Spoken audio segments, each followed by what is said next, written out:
I changed my mind about the R9. I got the chance to see that thing in person. I said that it was ugly. That changed. This thing is beautiful in person. You have to see the bike in person to really understand the angles, to really understand, like, the winglets is the really big part. I'm not a fan of bikes with winglets. I say that as I'm sitting on a bike with winglets. I think it's dumb for the street. It's just like an aesthetic thing that, I don't know, it's a trend right now, and it just doesn't seem like there's any use in it, you know? But the R9,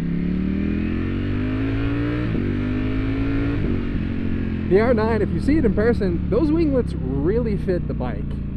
Like, genuinely, that thing looks great in person. So I saw the R9 last week, and I also got the chance to test ride an XSR 900 and an MT-09 and an MT-10. Now the MT-10, I'm not gonna lie to you, is really boring in my opinion.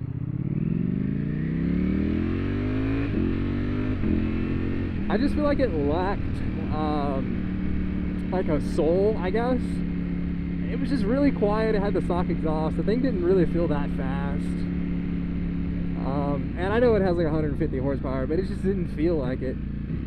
I rode the MT-09 directly afterward, and the MT-09 feels, I don't know, MT-09 felt faster. I know that sounds dumb, but it just felt like it had more torque down low.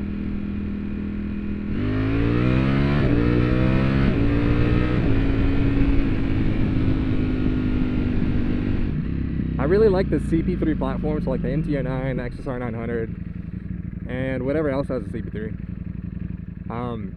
And I kind of want like a sportier bike. I really want to take up some track riding. So, and I don't want to use this $25,000 Ducati as my first bike to use on a track, because I don't think I'm experienced enough. So R9 might be the perfect bike for that.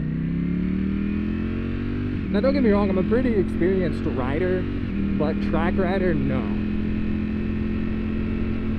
If you are buying an R9, first of all, congratulations. But what are your thoughts on the looks? I really want one, man. It doesn't make sense for me to have 3 motorcycles. There was a point in time for like, I don't know, 2 or 3 weeks where I had my MT-07, this bike, and a Grom. But does that really make sense? Is that, I'm one person. I can't ride 3 motorcycles at the same time.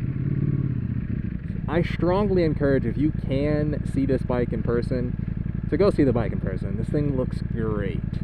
It looks like an actual super sport. Whereas like in the pictures, it kind of looks cheap. You know, the swing arm's really thin because it's the MT-09 swing arm, and the winglets are kind of weird. But you look at it in person, and that doesn't matter anymore, you know? But yeah, what do y'all think? Should I sell the Ducati for an R9? Does that make sense? Little backstory on this jacket. I had a picture of the R9 like 2 weeks before it came out, and I posted it on Facebook. Someone from Yamaha reached out to me. I won't say his name, but he reached out to me. He was like, hey, can you take that down? And I took the post down, whatever. He's like, hey, thanks for your cooperation. Pick from this catalog. I'll send you whatever you want. So I'm like, you know, I'm going to pick the most expensive thing on the catalog, which is this riding jacket.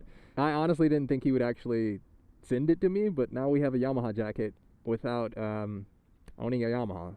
So maybe the universe's way of telling me to buy the R9, because that white and red one would match my Grom perfectly.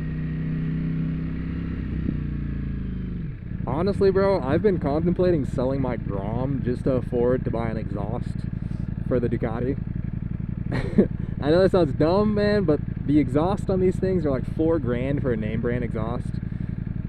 Maybe like $2,000 for a slip-on, and my Grom is worth like $2,500.